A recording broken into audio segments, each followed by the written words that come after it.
캄보디아에서 온라인 사기 범죄에 연루돼 구금 중이던 한국인들의 국내 송환이 본격화하고 있습니다. 캄보디아 경찰이 구금 중인 한국인 59명을 오늘 추방할 것이라는 외신 보도가 나왔습니다. 박광렬 기자가 보도합니다. 캄보디아 당국이 자국 내 구금된 온라인 사기 범죄 관련 한국인 추방 계획을 밝힌 거로 확인됐습니다. AFP 통신에 따르면 캄보디아 경찰 당국은 성명을 통해 한국 대사관 협조를 받아 한국인 59명을 현지 시각 오늘 본국으로 추방할 예정이라고 밝혔습니다. 추방되는 한국인들은 캄보디아 당국에 구조됐거나 다른 범죄 혐의로 구금된 인물이라고 덧붙였습니다. 앞서 우리 경찰은 캄보디아에 구금된 한국인 범죄 연루자의 조속한 송환을 위한 적극적 협조를 캄보디아 측에 요청했습니다. 구체적인 디테일한 법적 절차에 대해서는 논의 중인 거지 큰 틀에서 송환하고 신속하고 안전하게 송환한다는 데는 의견의 일치를 봤다 이렇게. 다만 경찰은 이번 발표를 두고 우리 경찰 당국과 사전 논의된 부분이 아닌 일방적 발표라는 입장을 전했습니다. 그러면서 현지에서 캄보디아 경찰과의 협의가 이어지고 있다고 설명했습니다. 앞서 정부는 캄보디아에 구금된 한국인 63명 가운데 2명을 국적기를 통해 송환했고 이번 주말까지 전원 송환이 목표라고 밝힌 바 있습니다. 구금 한국인 송환이 본격화되면서 캄보디아에서 범죄 조직에 살해된 채 발견된 한국인 대학생의 유해 송환 절차 등이 빨라질 가능성도 제기됩니다. 정부는 부검과 수사기록 사본 제공 등 우리 법무부가 요청한 형사사법 공조, 또 화장과 유해 송환 등이 최대한 빨리 마무리되도록 해달라고 당부한 상태입니다. YTN 박광렬입니다. 캄보디아에서 활동을 시작한 정부 합동 대응팀이 캄보디아 총리를 만나 강한 우려를 전했습니다. 캄보디아 총리는 우리 국민이 숨진 데 대해 안타까움을 표하고 앞으로 한국인 보호를 위해 더 노력하겠다고 밝혔습니다. 김다현 기자가 보도합니다. 캄보디아 수도 프놈펜에서 차로 1시간 정도 떨어진 따케우주에 있는 스캠 단지. 정부 합동대응팀은 한때 온라인 범죄 집단이 주름 잡던 이곳을 찾아 캄보디아 당국으로부터 한국인 피해 현황과 수사 상황 등을 전달받았습니다. 정부 합동대응팀이 현장 시찰에 나선 스캠 단지입니다. 지금은 현지 경찰이 단속에 나서 텅 비어있지만 한때는 스캠 범죄의 온상으로 지목된 장소입니다. 합동대응팀은 캄보디아 현지에서 처음으로 언론 브리핑을 열어 캄보디아 총리와 면담 내용을 공개했습니다. 합동대응팀을 이끌고 있는 김진아 외교부 2차관은 훈마네트 총리를 만나 한국인을 대상으로 한 캄보디아 내 취업 사기와 감금 피해 발생에 대해 강한 우려를 전달했다고 밝혔습니다. 우리 국민을 보호하고 캄보디아에서 동범죄를 근절하기 위한 적극적인 대책 마련과 협조를 요청했습니다. 또 우리 경찰청 등 유관기관이 참여하는 한 캄보디아 스캠 범죄 합동대응 태스크포스의 중요성도 강조했습니다. 캄보디아 현지 경찰이 같이 TF가 돼서 신고가 되면 바로바로 즉각 대응할 수 있는 마네트 총리는 한국 국민이 캄보디아에서 숨진 데 대해 심심한 유감과 안타까움을 전하고 도주 중인 용의자 체포와 한국인 보호를 위해 더 노력하겠다고 약속했습니다. 그러면서도 최근 한국이 캄보디아 여행 정보를 강화해 캄보디아에 대한 투자와 관광의 부정적인 영향이 우려된다면서 하향 조정을 요청한 것으로 전해졌습니다. 이에 김 차관은 해당 조치가 현재 상황을 고려한 불가피한 결정이었다며 상황이 개선되면 하향 조정을 검토하겠다고 답변했습니다. 이런 가운데 더불어민주당 김병주 최고위원을 단장으로 한 재외국민 안전대책단도 캄보디아 한인회 등을 만나 피해 현황을 파악하는 등 정보 활동에 힘을 실었습니다. YTN 김다현입니다. 캄보디아 시아누쿠빌에서 취재 중인 YTN 취재진이 범죄단지 조직원들이 한밤에 틈타서 급히 도피하는 모습을 포착했습니다. 조만간 단속이 있을 것이라는 예상에 황급히 달아난 것으로 보입니다. 캄보디아 현지에서 정현우 기자가 취재했습니다.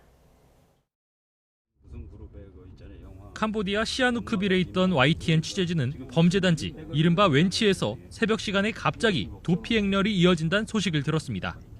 급하게 도착한 웬치 앞은 새벽인데도 북새통을 이루고 있습니다. 출입구에선 승합차들이 잇따라 빠져나가고 보안 요원들이 한 대 한 대 검문하기도 합니다. 줄지어 나오는 사람들은 단지 주변에 대기하던 대형 버스에 하나둘 올라탔습니다. 현지 소식통은 YTN에 조만간 단속이 있을 거란 소식이 웬치에도 전달되면서 범죄단지 조직원들이 미리 도피를 시도했던 것으로 보인다고 전했습니다. 보이스피싱 등 범행에 쓰인 장비들도 함께 빼냈을 거란 설명입니다. 그러나 새벽 사이 단속은 없었고 취재진이 오전에 다시 찾은 웬치는 평소와 비슷한 모습이었습니다. 드론을 띄워서 확인한 결과 내부에선 오토바이와 사람들이 활발하게 움직이고 있었습니다. 호실마다 가구 등 살림살이가 그대로 남아있었고 조직원으로 추정되는 사람이 방에서 움직이는 장면도 포착됐습니다. 다만 탑차가 단지에서 나오는 모습은 낮에도 계속 보여 단속에 대비하는 듯 했습니다. 이처럼 범죄 조직들이 대비하고 이동하는 시간이 충분히 주어진다면 현지 경찰 당국의 단속이 보여주기식이란 비판을 피하기 힘들 것으로 보입니다. 지금까지 캄보디아 시아누크빌에서 YTN 정현우입니다. 국제인권단체들은 오래전부터 캄보디아 경찰이 사기 범죄를 묵인해왔고 더 나아가서 공모했을 가능성도 있다고 지적해왔습니다. 여기에 국제적인 제재 대상에 오른 기업이나 인물을 보면 권력 최고위층이 연루됐을 의혹도 제기되고 있습니다. 보도에 유토건 기자입니다. 국제 엠네스티는 넉 달 전 거대한 산업으로 발전한 캄보디아 사기 범죄의 실태를 고발하는 보고서를 발표했습니다. 18개월에 걸쳐 50여 개 범죄 단지를 직접 둘러본 기록과 피해자들의 생생한 증언을 담았습니다. 거의 1년간 노예와 같은 감금 생활을 하다 건물 8층에서 뛰어내려 극적으로 탈출한 태국 청소년의 육성도 공개했습니다. ผมอยู่ชั้น8ลงมาน่าจะประมาณลงมาชั้น5ครับจากนั้นโดดลงปุ๊บแล้วก็ลงมาปุ๊บคางแตกครับเลือดกอกปากเลือดในนี้เต็มครับ 엠네스티는 대부분 중국 출신인 범죄단지 책임자와 캄보디아 경찰의 공모 가능성을 강하게 시사했습니다. 실제로 범죄단지의 3분의 2 이상이 경찰의 단속 이후에도 계속 운영됐다고 밝혔습니다. 구조 요청을 받은 경찰이 범죄 조직에 이 사실을 보고했다는 베트남 출신 피해자의 증언도 나왔습니다. We are convinced that the police are aware of what's happening. So that's why we are comfortable in talking about, or rather asking, why is this happening? Why is the Cambodian state allowing it to happen?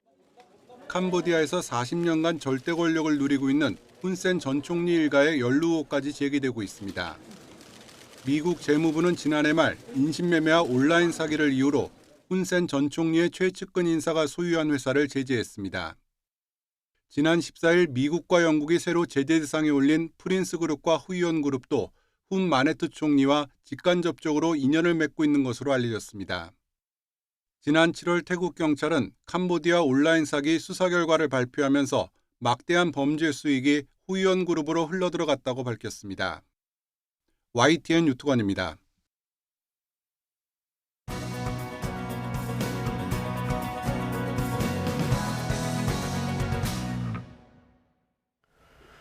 네, 경제 뉴스 빠르고 친절하게 전해드립니다. 스타트 경제, 오늘은 주원 현대경제연구원 경제연구실장과 함께하겠습니다. 어서 오십시오. 어서 오십시오, 시장님. 그래도 오늘은 첫 소식은 좋은 소식으로 준비를 했습니다. 코스피가 고공행진을 거듭하고 있어요. 어제 종가 기준으로 3,700선도 넘었는데 어떤 배경이 있다고 보십니까?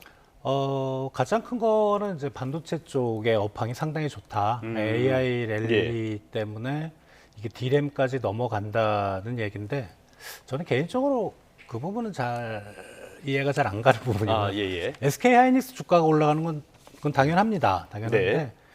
D램 쪽은 이제 공급이 좀 많이 딸린다고 해요. 이제 그런 부분 때문에 반도체 뭐 슈퍼 사이클 이게 사실 뭐 2020년에도 나왔던 얘기인데 그 영향이 상당히 좀 크고요. 그리고 한미 통상 협상이 좀 새로운 국면으로 들어가는 것 같아요. 이제 그 부분에서 아무래도 좀 한국 경제 리스크가 많이 해소가 되는 그래서 코스피에 대한 어떤 국내뿐만 아니고 외국인 투자자들의 평가가 좋아졌던 그런 원인이지 않을까 생각이 됩니다. 네, 정부가 배당소득세 최고세율 조정할 수 있다 이런 점을 시사하기도 했는데 이것도 영향을 좀 줬을까요? 배당소득은 원래 이제 합해서 우리가 이자 배당 합해서 연간 2천만 원이 넘으면 뭐 최대 한 45%까지 원래 있었는데 정부가 이제 그걸 분리과세를 하면서 배당소득을 그래서 원래 시장에서 기대했던 건 한 25% 정도는 35%를 해놨잖아요. 그러니까 시장에서 좀 반응이 안 좋았었는데 어제 이제 정부 관계자가 살짝 좀 한 발 물러서는 모습을 좀 보였어요. 그래서 뭐 25%를 하는 것도 일리는 있다. 그렇게 이제 했는데 그 자체가 주가 지수를 크게 끌어올렸다고는 보진 않고 뭐 분명히 호재긴 하지만 우리 코스피가 사상 최고치를 기록한 거는 앞에서 말씀드렸던 그 두 가지 원인이라고 보시면 될 것 같습니다. 예, 일단은 반도체 업황에 대한 기대감, 그리고 미중 협상 그리고 우리와의 협상 이런 것들에 대한 기대감 여러 가지 작용하고 있는 것 같은데요. 우리와의 협상 상황은 잠시 뒤에 더 짚어보기로 하고요. 또 하나 변수가 될 만한 게 이번에 정부에서 15 부동산 대책을 내놨단 말이죠.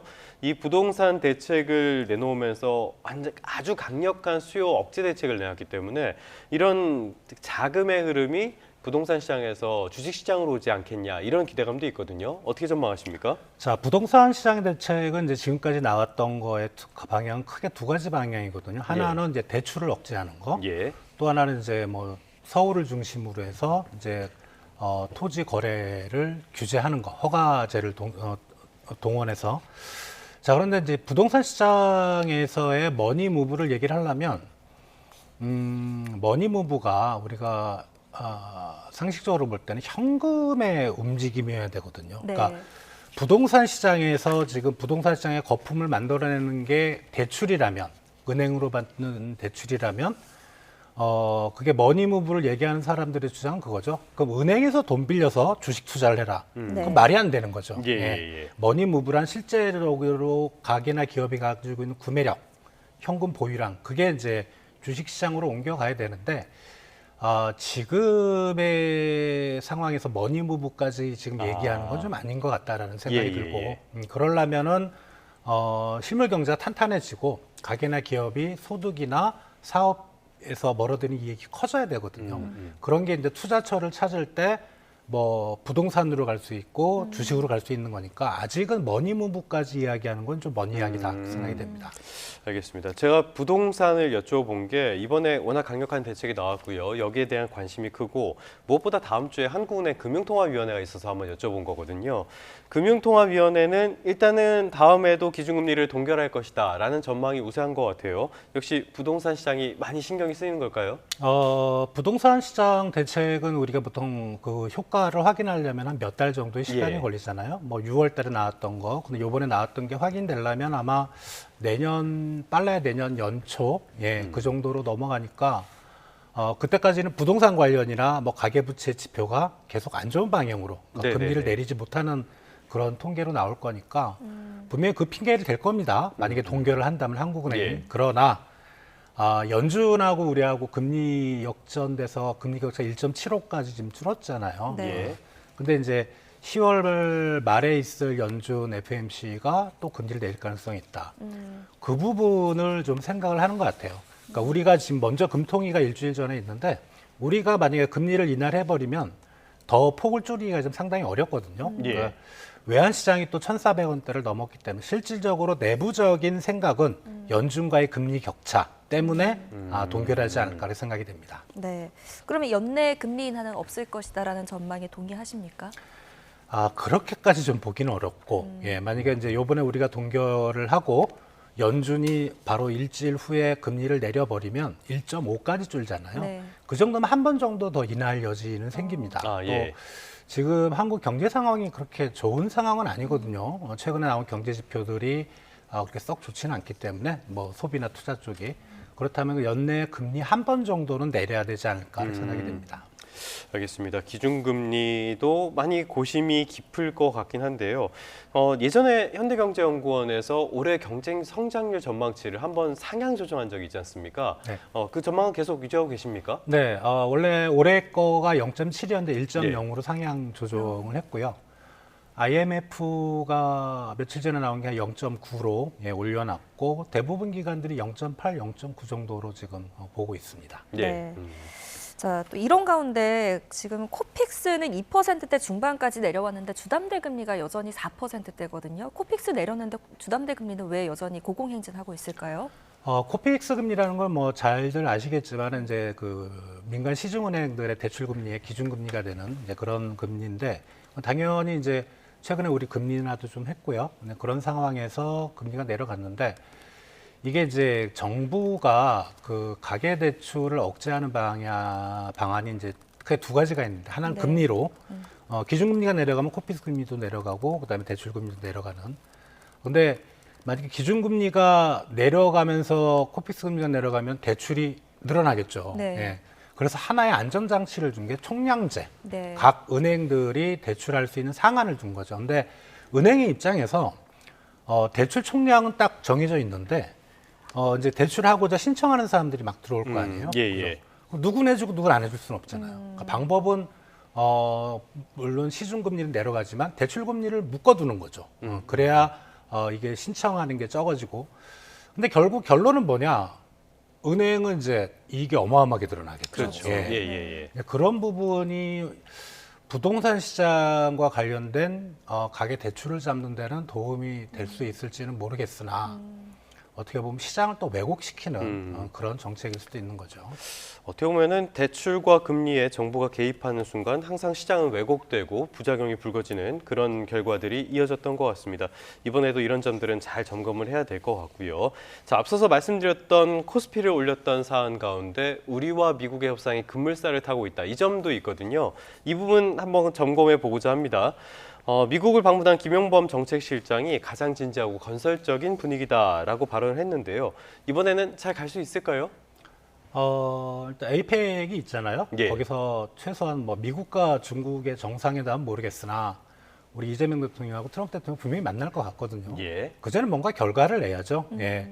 만약에 결과가 지금 이런 상황이면 사실 만날 이유도 없는 거죠. 그렇다면은 양국 실무진들 사이에 이견을 이제 좁히려고 많이들 노력을 할 것 같고 지금 이제 가장 우려되는 게 이제 3,500억 달러에 대한 대미 투자.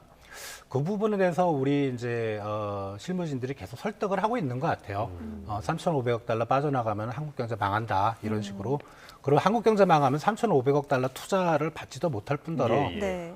모두 다 미국도 한국도 이제 상당히 안 좋아진다. 이제 그렇게 얘기를 계속 설득을 해서 그 부분이 계속 좀 먹히는 것 같고 그리고 이제 뭐 그쪽에 이제 베센트 장관, 재무장관은 좀 상당히 한국에 우호적인 것 같아요. 근데 러트닉 상무장관이 여전히 좀 한국에 대해서 안 좋은 그런 말을 많이 하고 있고 예.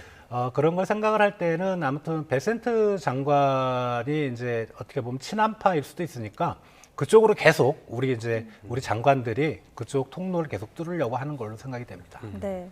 말씀해주신 것처럼 실무 협상은 이제 막바지 단계에 이르렀을 것이다 이렇게 예측을 좀 해볼 수 있는데 3,500억 달러 대미 투자 관련해서 이제 한미 스와프 이야기 계속 했었잖아요. 미국 측에서는 이거 좀 받아들이기 어렵다 이런 입장이었고 그런데 우리가 원화를 담보로 달러를 조달하는 새로운 방안을 제시했다고 합니다. 이게 기존의 방법과 어떤 게 다른 겁니까?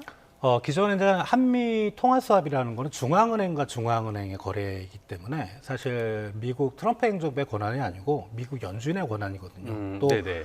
설령 통화 수합을 하더라도 상당히 좀 제한적인 그런 상황이 발생했을 때만 가능하고 네. 그리고 요번에 이제 새롭게 제기가 되는 거는 한국이 미국 재무부의 계좌를 트고 거기다 우리나라 원화를 보냅니다. 예. 원화를 보내고 재무부에 이제 외화 안정 기금이라는 게 있거든요. 이제 재무부가 거기에 있는 기금을 이용해서 이제 한꺼번에 뭐 3,500달러 이게 아니고 프로젝트 이제 미국이 하려고 하는 그런 산업에 대한 프로젝트들이 있지 않습니까? 네. 예. 뭐 100억 달러, 200억 달러 이렇게 생겼을 때 거기서 재무부에서 달러를 원화 담보를 기준으로 해서 주는 겁니다. 근데 이론적으로는 그럴싸한데 예. 사실 한미 통화 수합이나 그거나 그리고 미국 재무부가 뭐랄까요 돈이 많긴 하지만 그렇게 많을까? 저는 개인적으로 그런 생각이 들고 근데 미국 입장에서 저게 이제 사실 뭐 저도 좀 갸우뚱하긴 한데 설령 이제 저게 만약에 진전이 된다고 할 때 미국 입장에서 나쁜 게 아니고 왜냐하면 지금 그거는 이제 우리가 나중에 원화를 이제 다시 달러로 갖고 원화를 받을 때 보면 지금 원 달러 환율보다 분명히 내려가 있을 거란 말이죠. 미국 입장에서는 환차익이 엄청나게 발생합니다. 그래서 미국 재무부 입장에서도 만약에 저게 사실이라면 나쁜 제안은 아닌 것 같다 그런 생각이 들 겁니다. 그런데 하나 갑자기 생각이 드는 게요. 어찌됐든 간에 원화로 투자를 하든 원화를 담보를 하든 다 좋은데 이게 금액이 500조 원이지 않습니까? 네. 지금 우리 재정 상황에서 이게 가능한 겁니까? 그게 한꺼번에 가지는 않을 것 같아요. 예, 한꺼번에 예. 가지는 않고 뭐 몇 년에 걸쳐서 아마 분할. 왜냐하면 이제 프로젝트 단위로 간다는 가정이라면 네네네. 뭐 한꺼번에 갈 이유는 없는 거죠. 음. 그래서 뭐 몇십조 원 이런 식으로 조금씩 가면은 그 부분은 크게 문제는 안 될 거로 생각이 됩니다. 네. 구체적인 협상 내용이 좀 전해져야 확신을 할 수 있을 것 같습니다. 마지막으로 이 소식 한번 살펴보겠습니다. 세기의 이혼으로 불린 최태원 회장과 노소영 관장의 재판 이야기인데 어제 대법원이 재산분할 원심을 파기환송했습니다.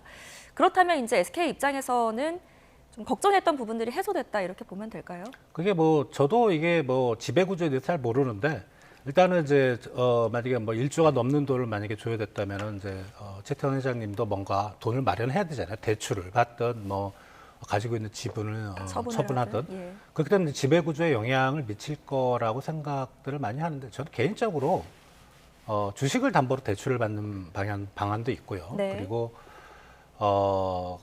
저거보다는 아마 SK 입장에서는 저런 이슈가 계속 언론에 나오는 것 자체가 싫은 것 같아요. 근데 그 부분이 해소가 되면서 좀 더 이제 최태원 회장님이 그룹 경영에 좀 전념할 수 있는 예. 그런 분위기가 만들어졌다는 게 더 큰 의의가 있지 않을까 생각이 됩니다. 지주회사 SK 지분 문제가 있어서 SK 쪽에서 긴장을 많이 하고 있었는데 어찌됐건 SK 입장에서는 한숨 돌리게 된 상황이라고 볼 수가 있겠고요. 자, 다시 미국 이야기로 돌아가게 되는데요. 최태원 회장이 부담을 벗고 이번에 미국으로 가게 됐습니다. 손정희, 그러니까 손마사요시 소프트뱅크 회장의 초청이라고 하는데요. 다른 총수들도 같이 초청을 했잖아요. 이게 우리 또 한미 협상의 어떤 계기가 될 수 있을까요? 이게 가는 데가 말하라고죠. 예, 트럼프 골프 치는데 예. 트럼프 대통령 만날 것 같거든요. 느낌은.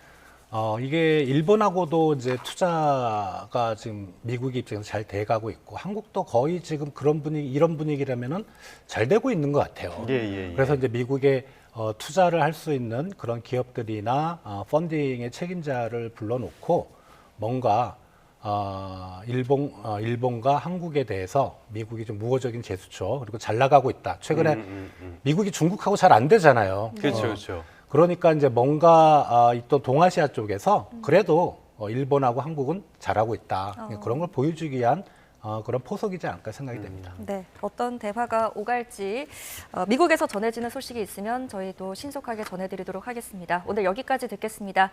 주원 현대경제연구원 경제연구실장과 함께했습니다. 고맙습니다.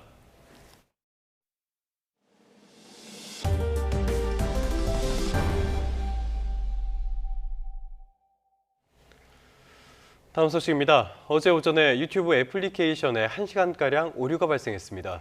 우리나라뿐 아니라 미국, 유럽 등 전 세계적인 서비스 일시 중단이었는데 구글 코리아는 정부의 신고도 늦게 한 것으로 확인됐습니다. 장하영 기자입니다. 유튜브 서비스에 문제가 생긴 건 오전 8시 17분쯤부터입니다. 동영상을 재생시키자 오프라인 상태라며 연결 상태를 확인하란 메시지가 뜹니다. 라이브 스트리밍이 안 되는 경우, 1, 2초 구간만 반복되는 경우, 광고 동영상만 정상으로 노출되고 주요 영상은 검은 화면이 뜬 사례도 있었습니다. 모바일과 PC 모두에서 비슷한 증상을 보였는데 유튜브 앱뿐만 아니라 유튜브 뮤직과 유튜브 TV 서비스도 잘 작동되지 않았습니다. 해외에서도 접속 오류로 한바탕 소동이 빚어졌습니다. 미국에서만 100만 건 넘는 신고가 집계됐고 유럽과 호주, 인도 등 전 세계에서 유튜브 접속이 안 된다는 사용자들의 불만이 폭주했습니다. 구글은 소셜미디어 X 공식 계정을 통해 문제를 고치고 있다고 밝혔고 먹통이 된 지 1시간여 만에 모두 해결했다는 글을 올렸습니다. 하지만 우리 정부에는 오류 발생 44분 만인 9시 1분쯤 첫 보고를 한 걸로 확인됐습니다. 이는 대형 플랫폼 사업자 7곳의 경우 오류 러닝타임 30분이 흐른 뒤 10분 안에 과학기술정보통신부에 보고해야 한다는 지침을 어긴 겁니다. 구글은 스팸 방지 시스템을 변경하다 일시적으로 너무 많은 실제 이용자 요청을 차단했다며 해당 변경 사항을 되돌렸다고 설명했습니다. YTN 장하영입니다. 경기도 의정부시에서 하천에 빠진 중학생이 실종되면서 소방이 연일 수색 작업을 이어가고 있습니다. 그런데 같은 장소에서 실종 학생을 포함한 학생들이 폭행을 당했다는 신고에 경찰이 실종과 또 학교 폭력과의 연관성을 조사하고 있습니다. 윤태인 기자입니다. 하천변에서 소방대원들이 보트를 들고 하천으로 옮깁니다. 짐을 담은 뒤에는 하천을 따라 이동하며 주위를 살핍니다. 지난 13일 5시 반쯤 경기 의정부에 있는 중랑천에 10대 중학생이 빠져 실종되면서 소방과 경찰이 수색을 이어가고 있습니다. 그런데 실종사고 발생 나흘 전인 지난 9일 같은 장소에서 학생들을 대상으로 폭행이 이뤄졌다는 신고가 경찰에 접수됐습니다. 상급생 1명이 다른 학생 5명을 폭행하고 있다는 내용이었는데 가해 학생은 피해 학생들에게 너구리를 찾으라거나 상의를 벗고 하천에 뛰어들라는 등의 강요를 한 것으로 전해졌습니다. 경찰 조사 결과 피해 학생들 가운데 3명이 이번 실종사고 현장에 있었던 것으로 확인됐습니다. 이 가운데 2명이 물에 빠졌던 건데 1명은 무사히 구조됐지만 다른 1명은 여전히 실종된 상태입니다. 중학교 1학년 3명 친구들이 하천 징검다리에서 건너가는 중 이동 중에 금리에 휩쓸려서 경찰은 실종사고 당시 가해 학생은 현장에 없었다면서도 학폭 피해 사건과의 연관성도 염두에 두고 조만간 가해 학생 등을 불러 조사할 방침입니다. 또 실종사고 당시 현장에 있던 학생들을 상대로도 하천에 간 이유 등을 파악할 계획입니다. YTN 윤태인입니다.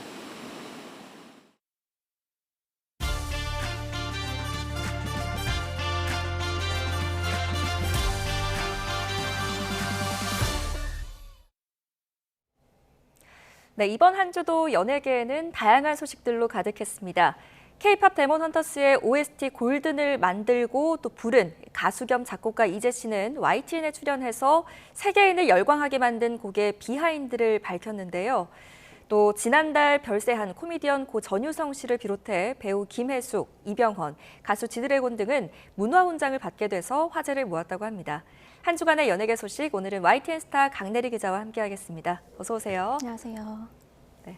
네, 골든의 작곡가이자 가수 겸 이재 씨 이야기부터 먼저 해보겠습니다. 네. YTN에 방문을 했었죠. 어떤 이야기 했었나요? 그렇습니다. 이 K-팝 데몬 헌터스 열풍 이후에 처음으로 대안한 가수 이재 씨가 YTN 스튜디오에 출연해 전 세계적인 인기에 대한 소감과 함께 작업 비하인드를 밝혔습니다. YTN과의 인터뷰에서 밝힌 소감 다시 한번 들어보시죠. 저희가 뉴욕 쪽에 바른앤노블즈에 사인회가 있었어요. 예. 그래서 많은 분들이 오셨는데 거기서 딱 하는 말씀이 되게 힘든 시기에 저를 살렸다. 골든이. 그거 예. 듣고 너무 감동이면서 되게 전 이래서 작곡을 하는구나. 그래서 되게 힘을 줬고 again 울었습니다.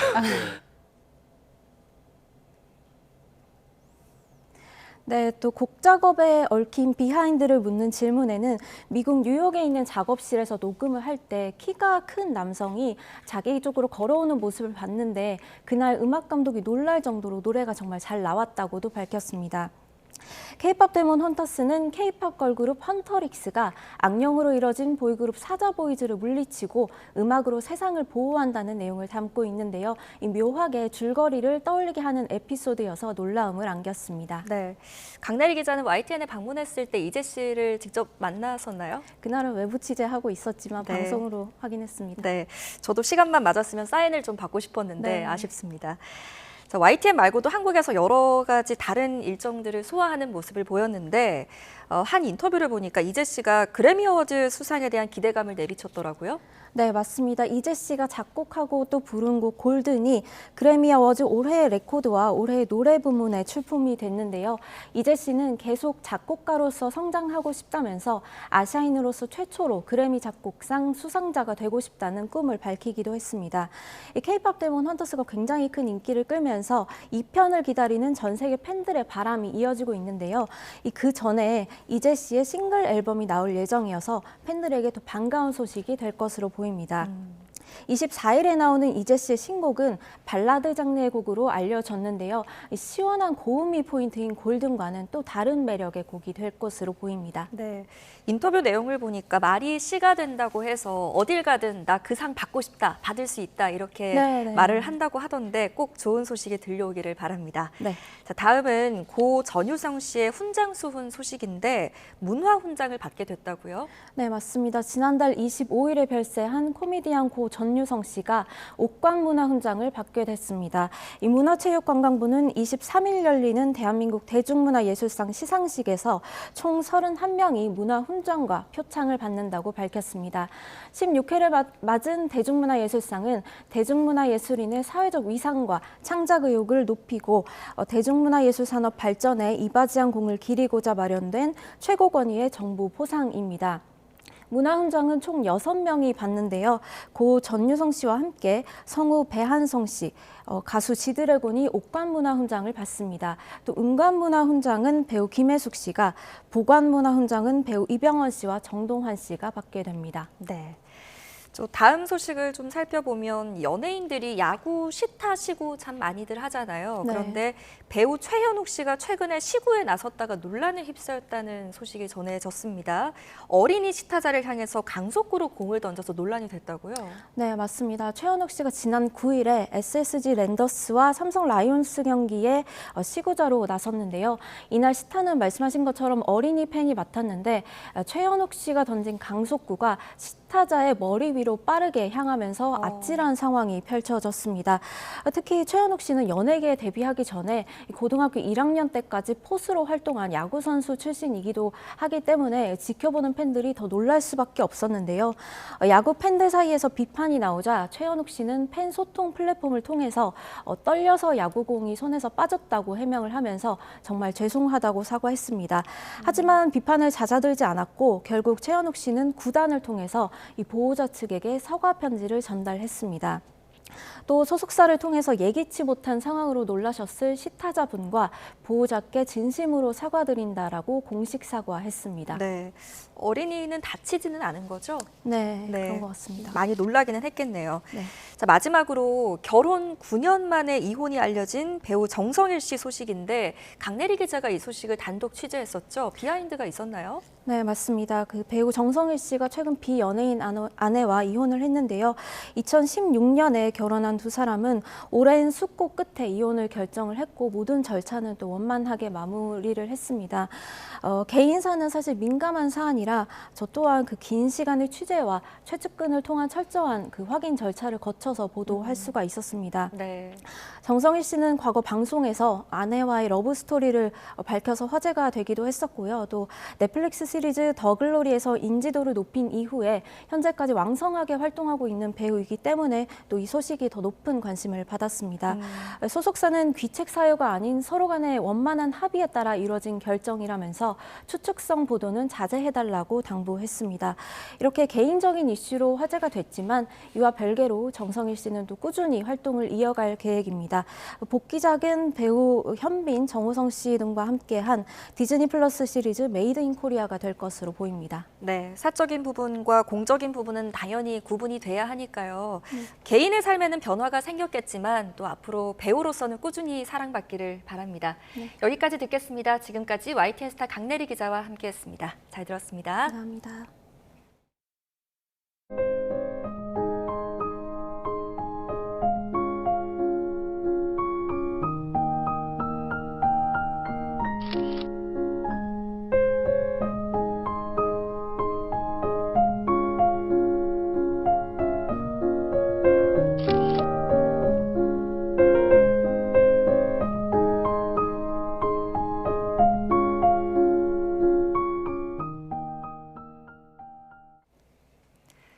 (33년) 전 한중 수교를 이끈 노태우 전 대통령의 장남인 노재헌 신임 주중대사가 부임했습니다. 장장 9달 동안 이어진 대사 공백 해소와 또 한중 관계 회복 등 쌓여있는 과제가 많습니다. 베이징 강정규 특파원입니다. 노재헌 신임 주중대사가 중국 베이징 수도공항 귀빈 입구로 들어섭니다. 지난 1월 말 전임 정재호 대사의 귀임 이후 장장 9달 동안 비어있던 임지에 도착한 겁니다. 부임 일성으론 세계 정세 변화 속에 한중 관계 도약에 막중한 책임감을 느낀다고 말했습니다. 국제 질서가 엄중한 변화의 시기 또 우리 한중 관계도 여러 가지 전환점에 맞아서 막중한 책임감을 느끼고요. 마중 나온 중국 측 인사들과 환담을 마친 노 대사는 대사관으로 이동해 취임식을 치렀습니다. 조만간 이재명 대통령에게 받은 신임장 사본을 중국 외교부에 제출한 뒤 공식 임무에 들어갑니다. 경주 에이펙 정상회의 계기 시진핑 주석의 방한을 비롯해 굵직한 현안들이 쌓여 있습니다. 에이펙이 한 보름 남았죠. 11년 만에 시 주석의 방한은 우리에게 굉장히 큰 기회로 또 다가올 것 같고요. 부임 직전 격화된 미중 고래 싸움 속에 우리 기업에 처음 불똥이 튄 것도 풀어야 할 숙제입니다. 欢迎韩国新任驻华大使卢在宪来华履新，期待他就任后为促进中韩关系健康稳定发展。 노 대사는 지난 2012년 동아시아 문화재단을 설립해 한중 간 민간 교류 사업을 추진해온 인물입니다. 33년 전 북방 외교로 한중 수교를 이끈 노태우 전 대통령의 장남이기도 합니다. 줄곧 수교의 초심을 강조해온 중국 측에서도 전임 대사 시절 바닥을 친 한중 관계 회복에 기대를 거는 배경입니다. 베이징에서 YTN 강정규입니다. 이번 경주 에이펙 정상회담 홍보 영상이 유튜브 조회수 900만 회에 육박할 정도로 큰 관심을 받고 있습니다. 관습을 비틀고 허를 찌르는 유머 등 기존의 홍보 문법을 깼다는 평가가 나옵니다. 김승환 기자가 소개합니다. 비행기 기장으로 변신한 K-팝 스타 지드래곤이 마치 런웨이 모델처럼 걸어갑니다. 비빔밥을 먹으려는 거장 박찬욱 감독과 월드컵 4강 신화 박지성, 글로벌 DJ 패기구 등 대한민국의 자랑스러운 인물들을 지나쳐 세계 각국 정상들이 기다리는 방에 들어갑니다. 신라의 미소, 얼굴무늬 수막새가 보이고 안성재 셰프가 전달하는 접시 위엔 첨성대가 올려져 있습니다. 이번 경주 에이펙 정상회담 홍보 영상은 독창적인 광고로 유명한 신우석 감독 작품입니다. 불만 작품을 많이 만드신다고? 아닙니다. 이상한 거 만들어요. 이상한 게 요새는. 딱딱한 정부 홍보 영상과 다른 파격적이고 유쾌한 문법으로 공개 이후 수백만 조회수를 기록 중입니다. 보통 주인공으로 나오는 현직 대통령을 주차 요원으로 등장시켜 AI 영상이 아니냐는 얘기가 나올 정도였습니다. 대통령님이 너무 거룩하게 나온다거나 딱딱하게 나오는 걸 원치 않아서 좀 소박하게 나왔으면 좋겠거든요. GD가 가장 멋진 말을 하는 순간 걸그룹 멤버 장원영이 예상치 못한 멘트로 순식간에 분위기를 바꿔버리며 MZ세대 감성도 저격했습니다. Welcome to APEC. 여기 2025 차 좀 빼주세요. 2025. 우리나라 대표 셀럽들, 경주의 문화적 가치, 에이펙 정상회담의 의미 등을 단 1분 남짓한 영상에 재치 있게 구현한 영상으로 문화 강국으로서 면모를 뽐냈다는 평가가 나옵니다. YTN 김승환입니다. 네, 다음 소식입니다. 구윤철 부총리 겸 기획재정부 장관은 3,500억 달러, 그러니까 우리 돈으로 500조 원 규모의 대미 투자 펀드를 선불로 요구하는 게 미국의 입장이라며 트럼프 대통령을 설득하는 데 불확실성이 있다고 말했습니다. 구 부총리는 미국 워싱턴 DC 국제통화기금 본부에서 진행한 특파원단 인터뷰에서 스콧 베선트 미국 재무장관 등 실무진들은 한국의 상황을 이해하고 있다고 말했습니다. 다만 트럼프 대통령이 우리 입장을 수용할지에 대해서는 불확실성이 있다며 장담할 수 없다고 밝혔습니다. 한미 무역 협상을 이끄는 정부 대표단에 이어 국내 주요 그룹 총수들도 미국으로 총출동했습니다. 트럼프 미국 대통령과 이번 주말 만날 것으로 보여서 한국과 미국 간의 관세 협상 최종 타결에 힘을 보탤지 주목됩니다. 워싱턴에서 신윤정 특파원입니다. 삼성 이재용, SK 최태원, 현대차 정의선, LG 구강모 등 4대 그룹 회장들이 잇따라 미국으로 총출동했습니다. 현지 시간 18일 트럼프 미국 대통령의 별장으로 알려진 플로리다 마러라고 리조트에서 열리는 골프 회동에 참석하기 위해서입니다. 어려운 저희 경제 현안들이 상당히 많습니다. 열심히 최선을 다해서 우리 경제에 좀 기여가 되도록 열심히 해보겠습니다. 이번 행사는 일본 소프트뱅크 손정희 회장의 초청으로 남아공의 전설적인 골프 선수 게리 플레이어의 90살 생일을 맞아 이뤄진 것으로 전해졌습니다. 손 회장과 소프트뱅크는 오픈 AI, 오라클과 손잡고 미국 전역의 AI 데이터 센터 등을 구축하는 700조 원 규모의 스타게이트 프로젝트를 추진하고 있습니다. 재계 관계자는 한국과 일본, 타이완의 70여 개 기업 회장과 최고 경영자들이 참여한 것으로 안다고 전했습니다. 골프 회동 전날에는 트럼프 대통령 핵심 지지층인 마가 진영의 정치자금 모금 행사도 열릴 것으로 알려졌습니다. 트럼프 대통령은 두 행사 모두 참석할 예정이며 한국, 일본, 타이완 대표 기업 총수 1명씩과 한조를 이뤄 라운딩에 나설 거란 전망도 나옵니다. 4대 기업 모두 미국의 대규모 투자를 약속한 만큼 트럼프 대통령과 대화할 기회는 마련될 것으로 보여 최종 타결 국면에 직면한 정부의 관세 협상을 측면 지원할 것으로 보입니다. 특히 자동차 관세 25% 충격을 정면으로 맞고 있는 현대차 정의선 회장은 더욱 적극적으로 트럼프 대통령 설득에 나설 것으로 전망됩니다.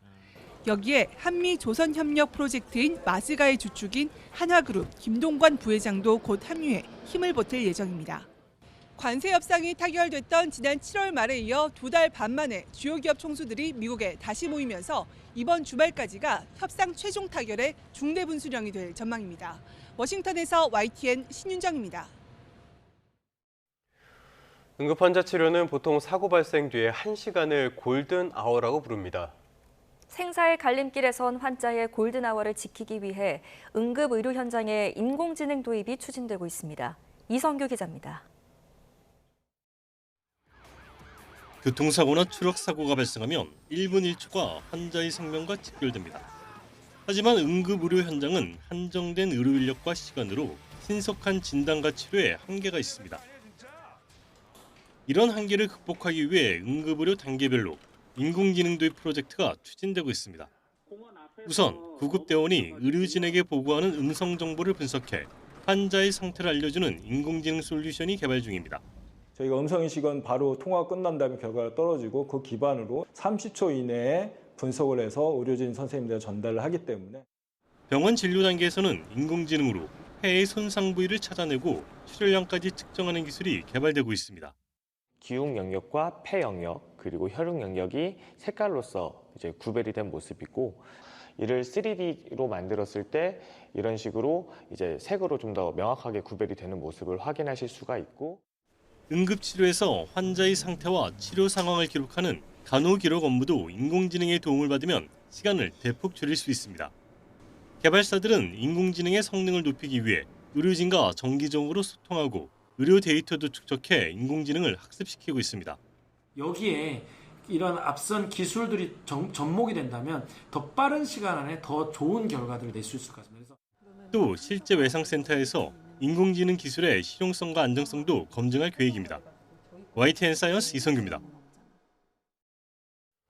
네, 끝으로 출근길 날씨 살펴보겠습니다. YTN 야외 스튜디오 연결합니다. 정수현 캐스터.